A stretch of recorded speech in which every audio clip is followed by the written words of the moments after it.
Amém. A glória a Deus. Abra sua Bíblia no livro de Jeremias, no capítulo de número 14. E eu queria dividir com vocês uma porção da palavra do Senhor. Nós vamos ler Jeremias, livro do profeta Jeremias, capítulo 14, do verso 20 até o verso 22. Amém? Diz assim a palavra do Senhor, Jeremias 14, do 20 ao 22. Senhor, reconhecemos a nossa impiedade e a iniquidade dos nossos pais. Temos, de fato, pecado contra ti, e por amor do teu nome, não nos desprezes. Não desonres o teu trono glorioso. Lembra-te da tua aliança conosco e não a quebres. Entre os ídolos inúteis das nações, existe algum que possa trazer chuva? Podem os céus, por si mesmos, produzir chuvas copiosas? Somente tu podes, Senhor, nosso Deus. Portanto, a nossa esperança está em ti, pois tu fazes todas essas coisas. Aleluia. Amém, queridos? O profeta Jeremias, ele viveu uma época difícil da história de Israel, quando o povo de Deus, ou o povo chamado pelo nome do Senhor, se esqueceu do poder do nome do Senhor. E começou a querer resolver as coisas pela sua própria força, pelo seu próprio esforço, pelas suas próprias condições e habilidades.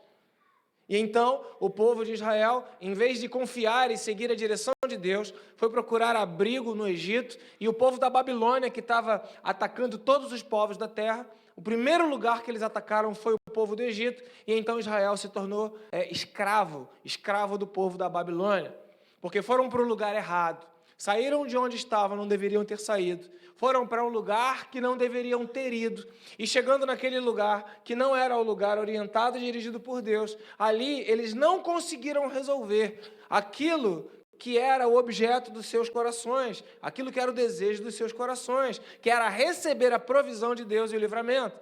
Então o profeta Jeremias, ele faz essa oração de confissão de pecados, reconhecendo que não consegue, que não dá conta, que não tem jeito. Dependemos de Deus. Não há nenhum ídolo que possa fazer. Não há nada que o homem possa fazer que gere os resultados, mas que nós dependemos de Deus. Então, a primeira coisa que esse texto nos aponta, que é a ideia de total dependência de Deus. Repita assim comigo: o Senhor pode.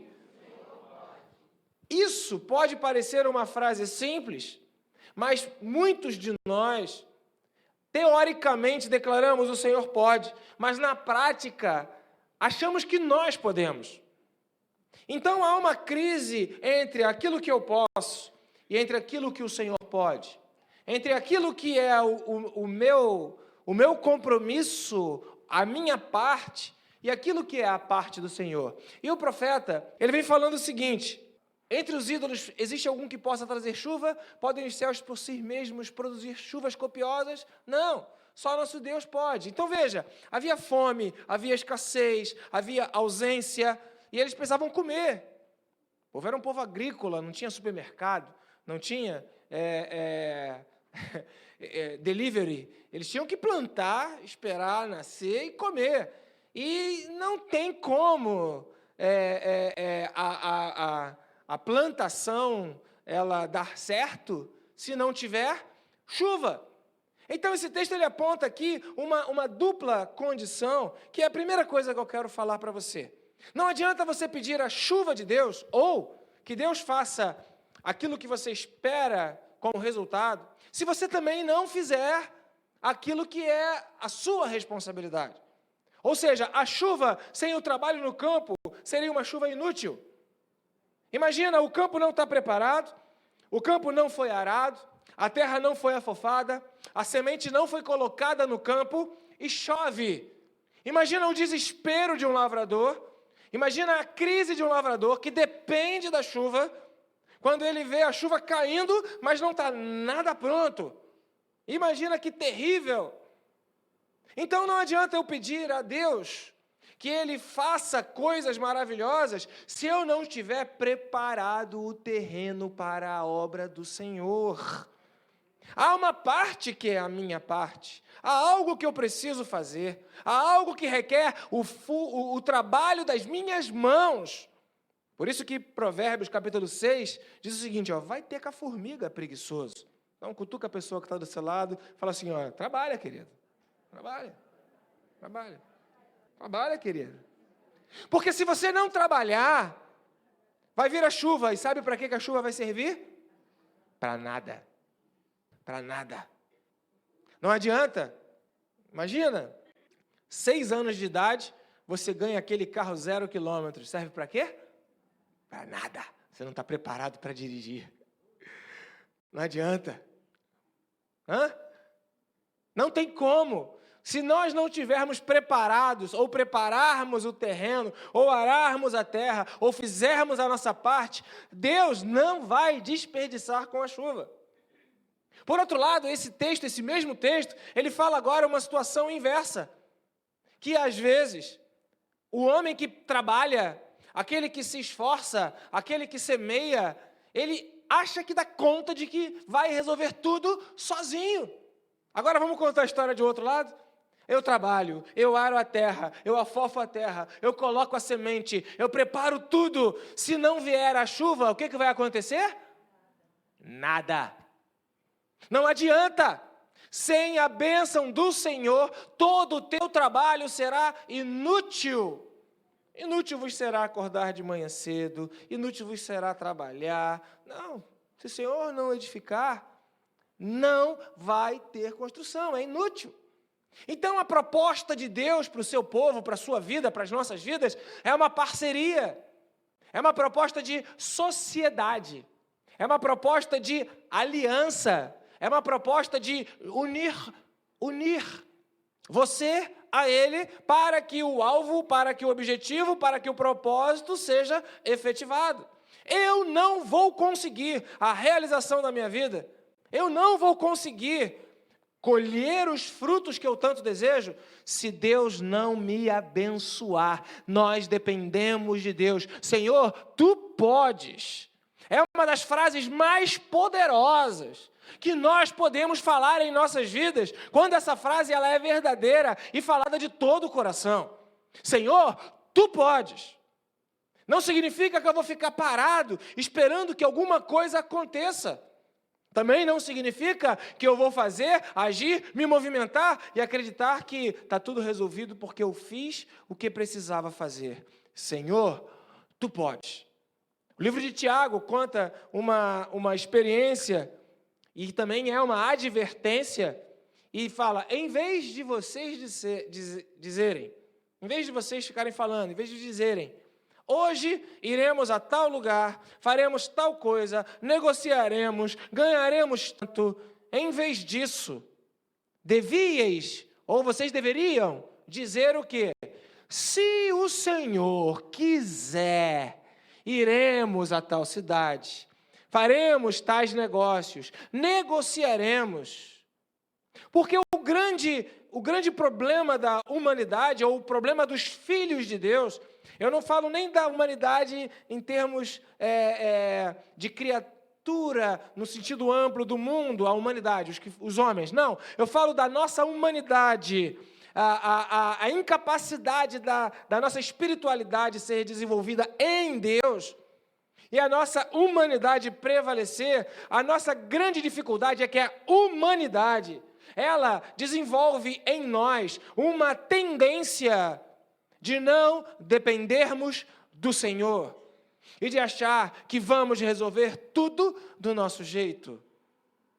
Por isso, quando eu sou capaz de colocar em oração alguma coisa para Deus, eu estou reconhecendo, eu não posso, Senhor, Tu podes. Eu não dou conta, Senhor, o Senhor tem todo o poder. Eu não consigo, mas o Senhor pode e consegue. Você compreende que a maior parte das nossas crises de ansiedade é porque nós não acreditamos que Deus pode? A maior característica das crises, das nossas ansiedades, medos, dúvidas, está fundamentada na incerteza que Deus não pode. Porque eu julgo Deus pelo que eu sou, vejo a minha incapacidade, vejo a minha limitação, vejo que eu não dou conta, porém, não sou capaz de dizer a Deus, Senhor, Tu podes. Julgo Deus como se fosse igual a mim, e Deus não é igual a mim. Você pode dizer graças a Deus? Aleluia. A nossa ansiedade, ela é eliminada a partir do momento que eu sou capaz de dizer para Deus, Senhor, Tu podes. Eu não posso, mas o Senhor pode. Eu não dou conta, mas o Senhor dá. Eu não consigo, mas o Senhor consegue. Eu não tenho poder, mas o Senhor tem poder. Eu não vou realizar, mas o Senhor vai realizar. A dificuldade é que nós somos treinados, ensinados. Pela própria natureza humana, nós somos, de alguma forma, convencidos de que não precisamos de Deus para nada. No Éden, Adão e Eva olharam tudo o que Deus fez e falou, tem alguma coisa que está faltando, tem alguma coisa que eu ainda preciso, que Deus não me deu e eu vou resolver. Pá! Pegaram do fruto, tentaram resolver com as suas próprias mãos algo que não lhes era capaz de solucionar. Algo que talvez nem fosse para ser resolvido. Nem fosse para ser resolvido. Tem problemas, né? Eu não vou perguntar quem gosta de problema, porque é uma pergunta complicada. Eu vou dizer com certeza que a maioria das pessoas normais vão dizer, não, eu não gosto de problema. Ninguém gosta de problema. Ninguém fica feliz com o problema. Ninguém se alegra com o problema. Ninguém curte ter problemas. Mas eu poderia te afirmar que, biblicamente falando, alguns dos problemas que nós temos não serão resolvidos, porque fazem parte do plano de Deus em nossas vidas. Porque Deus usa tais situações para nos manter no lugar onde nós devemos estar. Deus nos impõe limites. Deus nos diz, até aqui você vai. E, por vezes, esses limites são colocados por Deus diante de nós através de problemas. O fato é que, mesmo apesar de, contudo, os problemas não devem significar para nós algum impedimento ou alguma dificuldade para nos relacionar com Deus que tudo pode. Porque se Deus pode tudo e o que eu quero Ele não está fazendo, mas Ele pode, é porque Ele não quer. E se Ele não quer, e eu quero, mas Ele não quer, eu quero, Ele não quer, eu quero, temos duas vontades aqui que estão agora se contrapondo. A vontade de alguém que quer e a vontade de alguém que não quer. E aí você pode dizer, mas Deus deveria querer. Eu conto sempre uma história de uma situação que foi o Ricardo, casado com a Isolda, hoje ele é pastor, que me falou isso há muitos anos atrás. Tinha um irmãozinho que separou e na igreja lá, não sei se isso é uma história ou foi fato, na igreja a mulher dele o traiu. E a Bíblia é clara quando diz que, no caso de relações sexuais ilícitas, o homem está liberado, a mulher está liberada, né, sem a quebra da aliança, mas autorizados por Deus a romper o relacionamento. E aí, esse homem falou isso lá numa reunião, e aí uma mulher falou, não, mas não deve se separar, não. Aí o outro falou, não, mas a minha ex-mulher me traiu, ela foi embora, ela está com outro. Mas não devia de ter ido, você tem que esperar. Não, mas a Bíblia diz que eu posso me separar. Aí essa senhora virou e falou, a Bíblia diz, mas não devia dizer. Tem gente que é assim. Tem gente que fala, Deus não quer, mas deveria querer. Deus diz isso, mas não deveria dizer. Que senso de moral nós temos para poder enquadrar Deus dentro dos nossos padrões, dentro daquilo que nós queremos? Quem somos nós? Por isso Jeremias começa aqui no versículo 20, Alice, coloca ali o 20, reconhecemos De fato, admitimos, entendemos, compreendemos, é fato, eu sei disso. Eu sou ímpio, eu sou iníquo, eu tenho pecado contra Deus. Eu não sei o que é melhor para a minha vida. Eu não sei o que é melhor. Mas então, eu trabalho, eu dedico, eu faço força, eu me esforço, sem nunca me esquecer que eu dependo de Deus. Porque se Deus não me abençoar, se Deus não me apoiar, se Deus não me ajudar, nada vai acontecer. Então eu dependo de Deus. Porém, às vezes Deus diz não. Essa semana, fazendo um gabinete, eu estava falando isso com um irmão, dizendo que nós devemos ser as pessoas do sim, sim e do não, não. Porque há coisas que nós devemos dizer não. Inclusive, o livro de 2 João, ele é muito claro. Tem gente que tenta chegar para perto de nós e nós devemos dizer para essa pessoa, não. Depois você lá, 2ª Epístola de João. Tem 1 João, 2 João e 3 João, são livrinhos pequenininhos. 2 João. Tem gente que a gente deve dizer não, mas a gente deve se apegar àqueles que são, como nós, amantes da verdade, apegados à verdade, filhos da verdade. A esse nós devemos nos aproximar. Mas a outro tipo de gente, a gente deve dizer, não, mas eu vou ofender. Como dizia aí os pequenininhos, azeite. Azeite, alguém vai se aborrecer, alguém vai se enganar. Então Deus, que tem um não para o seu filho, e o filho quer o sim, Deus tem um não, o filho quer o sim, Deus tem um não. Se o filho se aborrece, Deus vira para ele, eu acho que é uma boa gíria de Deus. Opa, pai, perdão. Mas Deus fala para ele, azeite. Talvez representando que na unção você resolve esse problema.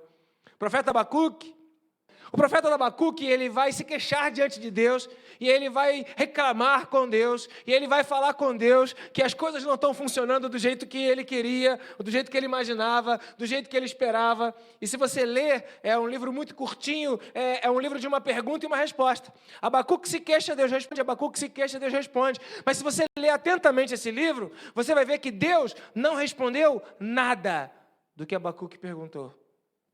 E aí você fala, Abacuque teve a resposta, mas ele não ouviu nada do que ele perguntou. Mas sabe como o livro termina? Abacuque dizendo, ainda que a figueira não floresça e o fruto da oliveira minta, todavia eu me alegrarei no Senhor. Por quê? Porque a presença do Senhor já é a resposta que nós precisamos ter. O não de Deus só será aceito quando eu estiver perto do Deus que me deu o não. O não de Deus só será válido e acatado se eu me aproximar do Deus que me disse não. Porque quando eu me aproximo do Deus que me diz não, eu vejo nele amor, eu vejo nele graça, eu vejo nele misericórdia, eu vejo nele planos, eu vejo nele propósitos, eu vejo nele alguém que cuida da minha vida. Mas se eu me mantenho distante, reclamo de Deus, disputo com Deus à vontade, e o não de Deus ele é declarado, isso certamente me fará morrer, me fará secar. Então, o profeta Jeremias, ele fala sobre essa parceria entre Deus e o homem. Há coisas que só Deus pode fazer por nós, porque estão além das nossas capacidades. Mas isso não significa que nós não tenhamos de fazer alguma coisa. Isso não significa que você vai orar, jejuar para Deus te dar 10 na prova. Você vai ter que estudar. Amém? Amém? Combinado? Não significa que você vai ficar, Deus me sustenta, me sustenta, me sustenta e vai viver de ar de luz. Você vai ter que trabalhar. Amém? Não tem jeito. Agora, Deus pode abençoar a obra das suas mãos. Isso também não é automático. Não é automático porque existe uma coisa que às vezes atrapalha, às vezes impede e às vezes bloqueia o agir de Deus. Daniel, por exemplo, o profeta Daniel, ali ele vem falando de um tempo que ele começou a orar, ele começou a pedir a Deus uma resposta e a partir do momento que ele orou, alguma coisa começou a acontecer no céu. Deus começou a ouvir, mas houve uma batalha, houve um impedimento. Por isso nós devemos orar e nunca parar de orar. Porque quando nós oramos, três coisas podem acontecer. Bom, não quero ser tão assim, firme, mas pelo menos três coisas podem acontecer. Primeira, você recebeu não, amém? Segunda, você recebeu sim, amém? E a terceira, você se fortalecer no seu relacionamento com Deus, seja com um sim ou seja com um não, e você aprender que a tua graça me basta. Porque quando nós oramos, nós nos aproximamos de Deus. Então não devemos parar de orar nunca. Não sabemos se aquela vontade do Senhor ainda não chegou o tempo dela se cumprir. Não sabemos se a vontade do Senhor ainda não se estabeleceu, ainda não está na hora certa. Então devemos bater a porta, pedir e dar-se-vos-á. Agora vai dar o quê? O que eu estou pedindo? Ou eu vou receber o sim, ou eu vou receber o não, ou pelo menos eu vou ter a convicção de que Deus está agindo, como Abacuque teve. E ainda que as coisas não sejam do jeito que eu imaginei, todavia, eu me alegrarei no Senhor. Portanto, não devemos parar de orar em hipótese alguma.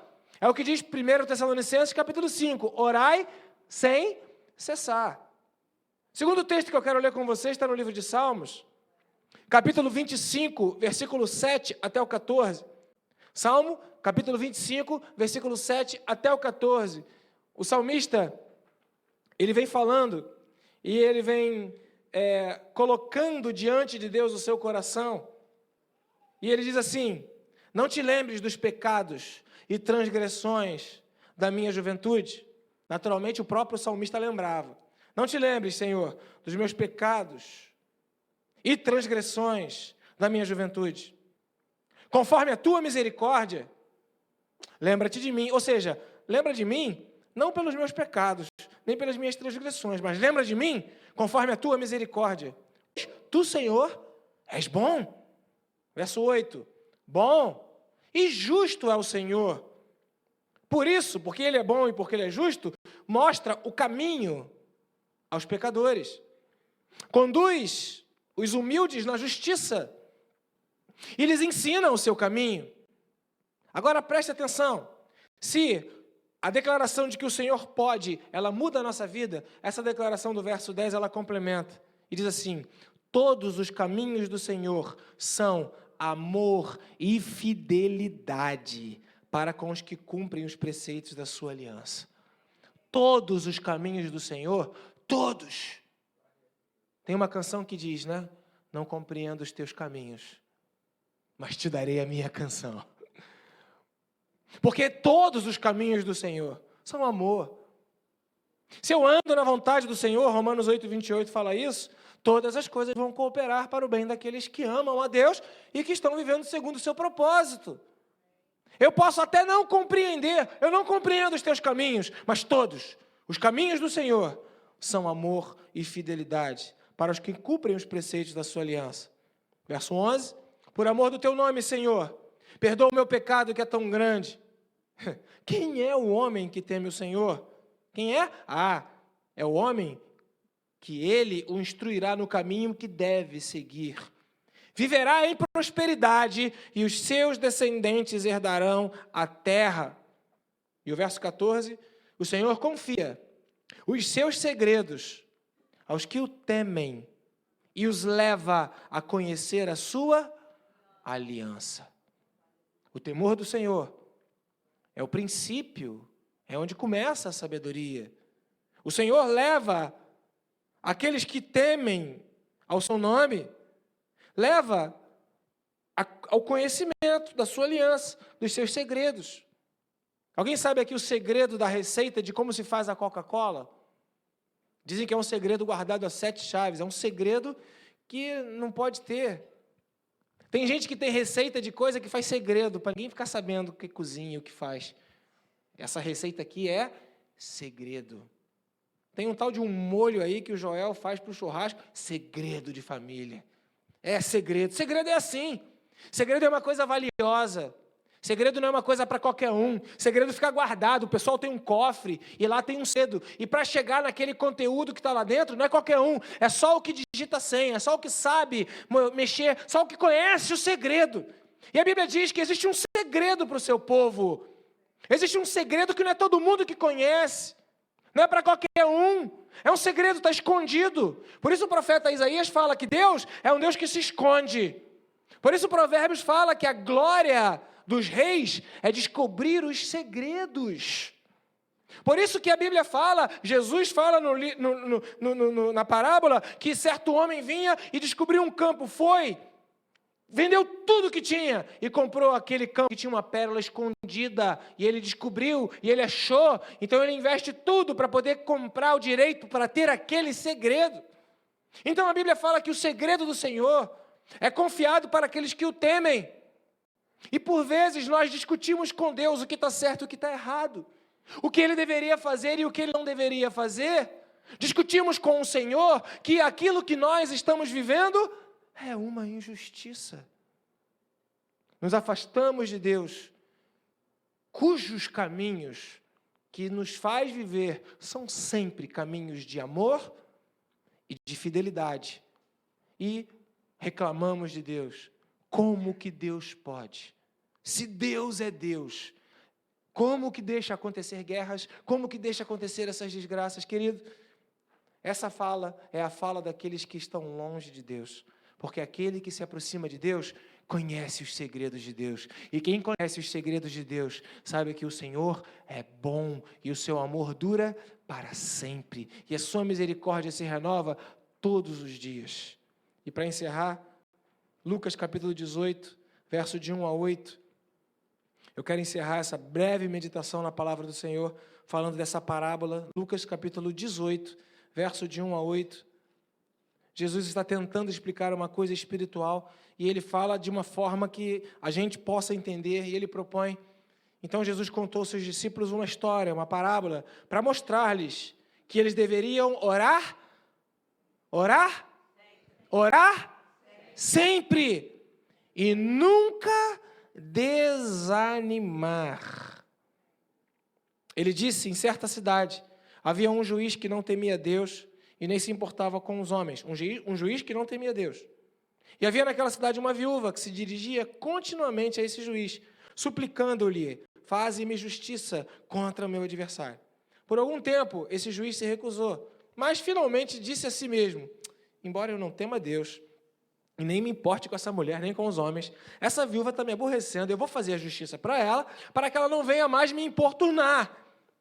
Então Jesus, versículo 6, fala, e o Senhor continuou: ouçam o que diz o juiz iníquo. O juiz iníquo diz isso. E Deus? Deus não fará justiça aos seus escolhidos, que clamam a Ele dia e noite? Continuará fazendo-os esperar? Eu lhes digo, Ele lhes fará justiça e depressa. Contudo, quando o Filho do Homem vier, encontrará fé na terra? A minha palavra para você é que você deve insistir, que você deve lutar, que você deve persistir, que você nunca deve desanimar. Eu devo orar, eu devo pedir a Deus as coisas mais absurdas, mas que eu quero. Eu devo orar e devo pedir a Deus, inclusive as coisas que não são da vontade de Deus. Mas eu devo orar e estar perto dele. Sabe por quê? Porque ele vai me dizer não e eu vou aceitar, porque eu estou orando. Porque eu vou conhecer o caráter de Deus. E quando eu oro, eu chego para perto de Deus. Eu sei quem Deus é. Eu sei que Ele é bom. Que todos os caminhos dele são justos. Agora, se eu reclamo de Deus, desanimo, paro de orar, a minha oração, que não será respondida porque não é boa, não é o que Deus quer para a minha vida, não depende de mim, depende de Deus, e Deus não faz a chuva cair, porque Ele vê que não é a hora da chuva cair. Mas se eu não estou perto de Deus, se eu não estou orando, eu desanimo de crer que Deus pode todas as coisas. Você está comigo, querido? Você está acompanhando? Eu nunca devo desistir de orar. Eu nunca devo parar de orar. Eu nunca devo de clamar a Deus aquilo que eu desejo, anseio, busco. Mas eu preciso estar preparado, porque os resultados são o que menos importa para aqueles cujos corações estão próximos de Deus. O mundo nos ensina diferente. O mundo nos ensina que os resultados é que trazem o sucesso. Essa semana eu estava em crise comigo mesmo, orando e falando: Deus, eu sou tão apegado a resultados. Senhor, eu sou tão apegado àquilo que eu posso ver. Que o Senhor me ajude a enxergar que os resultados não são tão fundamentais no reino de Deus, mas os processos. Por isso que a palavra de Deus declara: não que eu tenha alcançado, mas eu não desanimo nunca, eu prossigo para o alvo, eu continuo prosseguindo. A briga é que nós vivemos de resultados, vivemos de respostas, mas Deus tem o poder, e Ele pode dizer o sim, mas Ele também pode dizer o não. Mas o que eu não posso é desanimar nunca.